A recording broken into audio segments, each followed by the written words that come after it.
O vazio existencial na modernidade, uma análise psicanalítica do niilismo. O despertar para o vazio quando uma sociedade se vê desprovida de sua razão de ser, em de um propósito que a transcenda, o que resta. A célebre frase de Nietzsche, frequentemente mal interpretada, não é uma celebração, mas um diagnóstico perspicaz e talvez a mais sombria profecia da modernidade. Vivemos em uma era de avanços tecnológicos vertiginosos, onde a informação é onipresente e a comunicação instantânea. Podemos cruzar continentes em horas e acessar o conhecimento universal com um simples clique. Contudo, paradoxalmente, muitos de nós acordam com uma sensação persistente de vazio. Há uma lacuna, algo profundamente ausente, que não se preenche com bens materiais, conforto ou excesso de informação. Essa ausência é, em sua essência, uma crise de sentido. Carl Jung, com sua profunda compreensão da psique humana, cunhou o termo neurose geral da nossa época para descrever essa dor invisível, que não se manifesta em exames clínicos, mas corrói o espírito por dentro. Viktor Frankl, testemunha ocular do horror do Holocausto, observou que a perda do porquê de viver levava à desistência, mesmo quando o corpo ainda resistia. Nietzsche, há mais de um século, antecipou esse cenário. Ele percebeu que, ao abandonar a religião como pilar central da vida em nome da razão, da ciência e da liberdade, o Ocidente deixaria para trás a ideia de Deus, não apenas como uma entidade teológica, mas como um eixo simbólico que organizava o mundo, os valores e a própria existência. O que restou foi um buraco existencial. A morte de Deus nietzschiana foi, portanto, um evento de proporções simbólicas, morais e existenciais.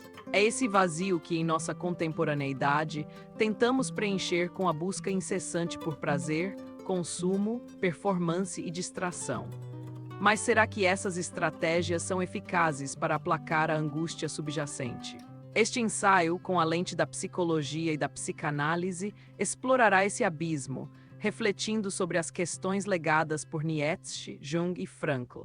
O que ocorre quando perdemos o centro do sentido? Podemos, de fato, viver sem narrativas transcendentes, sem mitos que deem coesão à nossa experiência. Esta não é apenas uma discussão filosófica. É uma reflexão sobre a sua vida, sobre o que a impulsiona ou a paralisa. Carl Jung, um dos pilares da psicologia do século XX, afirmou categoricamente: a falta de sentido é a neurose geral da nossa época. Essa observação transcende a mera teoria, emergindo de sua prática clínica. Jung notou que muitos de seus pacientes não apresentavam patologias mentais clássicas, mas sim um desalento existencial mais difuso e profundo, uma desconexão com qualquer propósito autêntico. Vivemos em um mundo que já não oferece narrativas compartilhadas sobre nossa existência. Antigamente, mitos, religiões e símbolos coletivos forneciam um arcabouço de significado. Hoje, somos guiados por algoritmos, rotinas e a incessante comparação social. A modernidade, em sua busca por progresso, fragmentou o que antes era íntegro. Em sociedades tradicionais, o indivíduo nascia imerso em uma teia de significados, rituais, crenças e papéis sociais bem definidos. A liberdade moderna, embora um avanço inegável, sem uma orientação interna, pode se converter em angústia. Essa liberdade radical exige que o próprio indivíduo construa seu sentido. Mas como fazê-lo em um mundo onde tudo parece relativo, onde os valores são efêmeros e a própria noção de verdade é constantemente questionada? Sem um eixo simbólico que organize nossa experiência, o que resta é o caos interno. Viktor Frankl, ao vivenciar o inferno dos campos de concentração nazistas, fez uma descoberta que revolucionaria sua abordagem terapêutica. Ele percebeu que aqueles que possuíam um propósito, uma razão para viver, um futuro a alcançar, tinham maior probabilidade de sobreviver. Aqueles que perdiam o sentido sucumbiam. Sua máxima, temos meios para viver, mas nenhum sentido para viver, encapsula essa verdade. Frankl fundou a logoterapia com base nessa premissa. O ser humano é impulsionado pela busca de sentido e não apenas pelo prazer ou poder.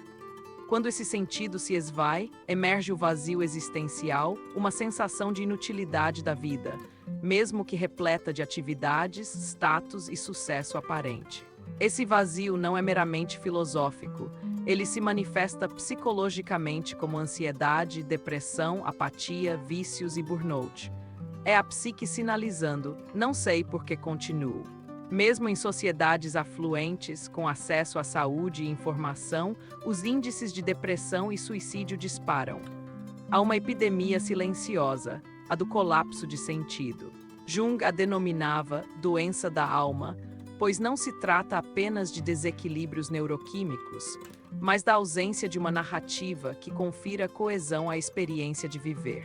Nossa cultura, muitas vezes, vende a ilusão de que o sentido da vida reside no prazer, no consumo e no reconhecimento.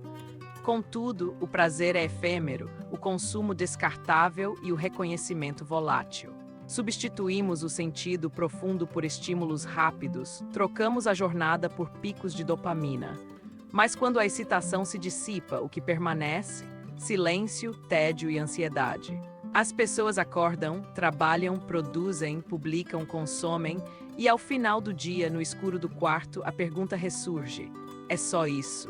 A alma humana anseia por narrativas simbólicas tanto quanto o corpo por alimento.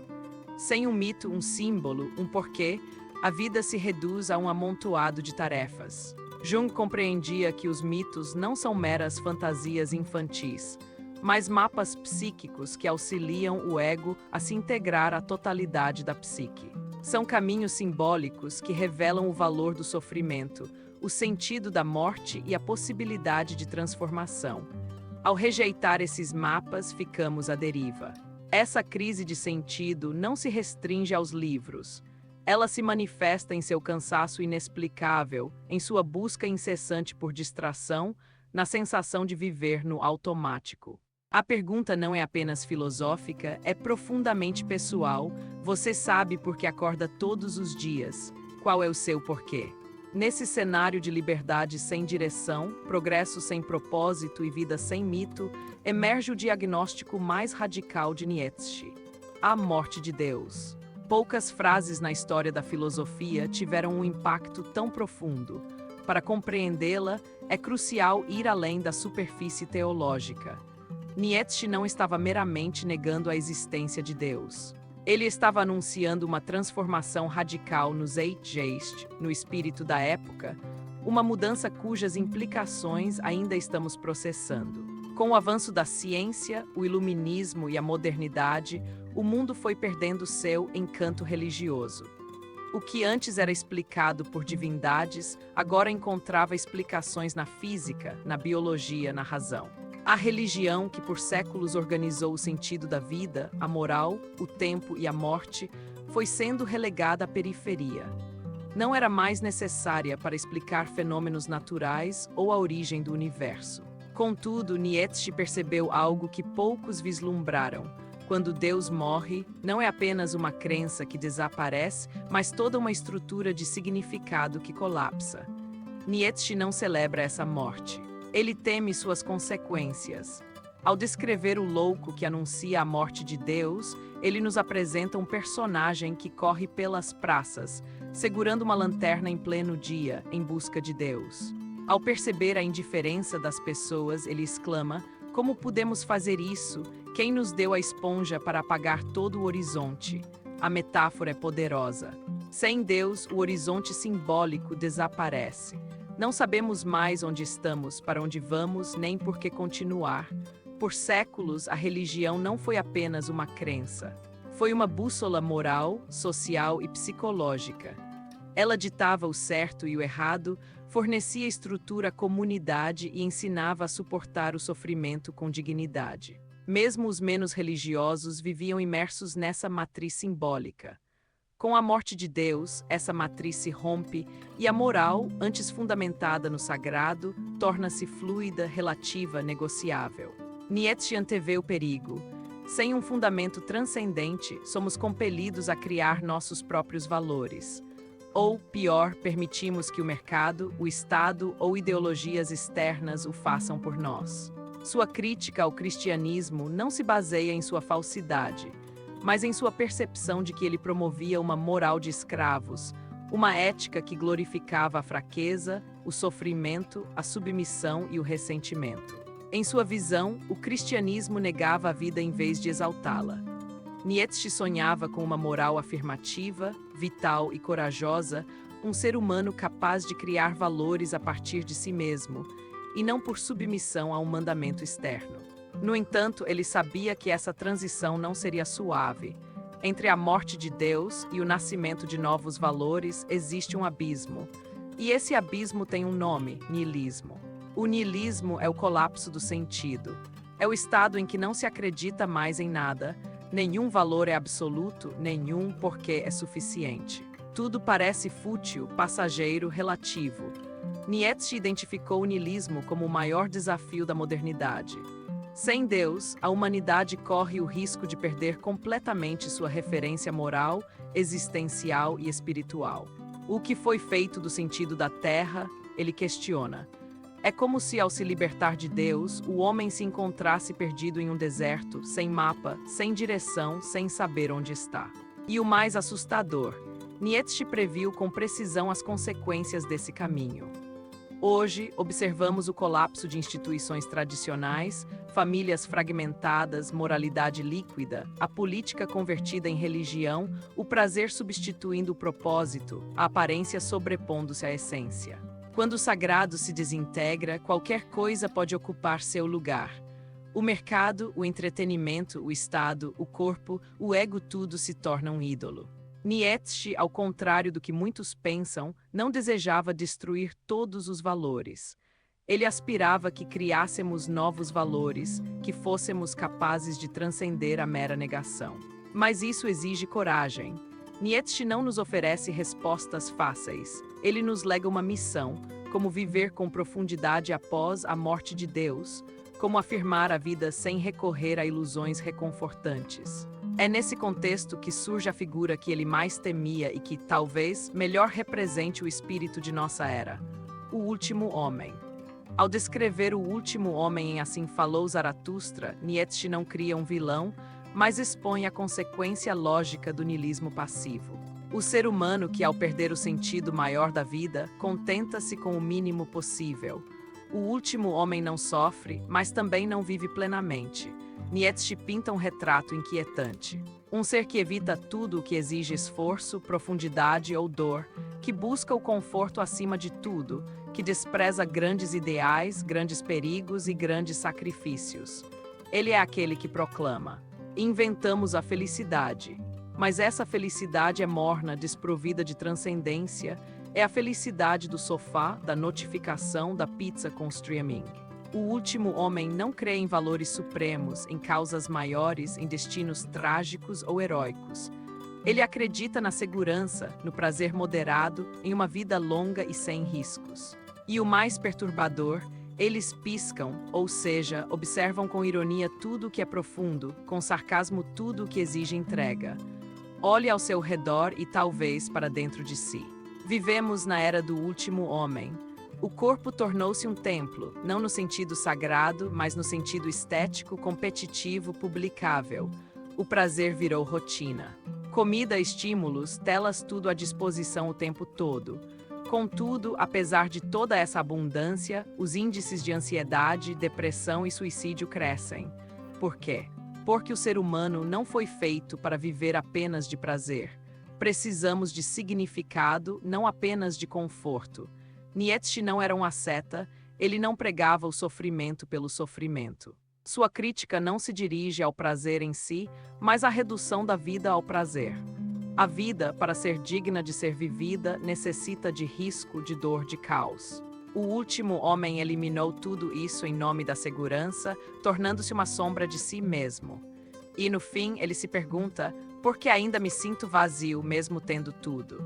O último homem não quer sentir, ele quer estar sempre entretido. Mas uma vida sem sofrimento é também uma vida sem glória, sem profundidade, sem transcendência. Nietzsche sabia. O ser humano que não está disposto a sofrer por algo maior também não está pronto para viver de verdade. Nietzsche contrasta o último homem com o Übermensch, o além-homem ou super-homem. Enquanto o último homem busca paz e conforto, o Ubermensch anseia por criar. Ele é aquele que abraça o caos da existência e o transforma em obra, valor, arte, coragem. É preciso ter o caos dentro de si para dar à luz uma estrela dançante. Vivemos entre dois mundos. O velho mundo da fé tradicional, cujos símbolos estão em declínio, e o novo mundo da razão total, que ainda não soube curar a alma. O último homem não é uma distopia futura. Ele já habita nossos tempos, nossos hábitos, nossos desejos.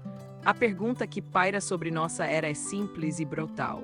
A humanidade pode viver sem religião, sem Deus, sem mito, sem tradição. Seremos capazes de criar novos sentidos com profundidade suficiente. Há quem defenda que sim, que podemos forjar um humanismo secular, ético e profundo, alicerçado na compaixão, na arte, na ciência e no amor. Outros, contudo, acreditam que sem o sagrado, o niilismo é inevitável. Ou vivemos por algo, ou somos vividos por tudo. A morte de Deus não é o fim da busca espiritual. Talvez seja o começo de uma busca por um sentido mais consciente, mais profundo, mais verdadeiro. Mas essa é uma jornada que ninguém pode trilhar por você. E então, a pergunta final. Você escolhe a segurança confortável do último homem ou a coragem perigosa de criar novos valores?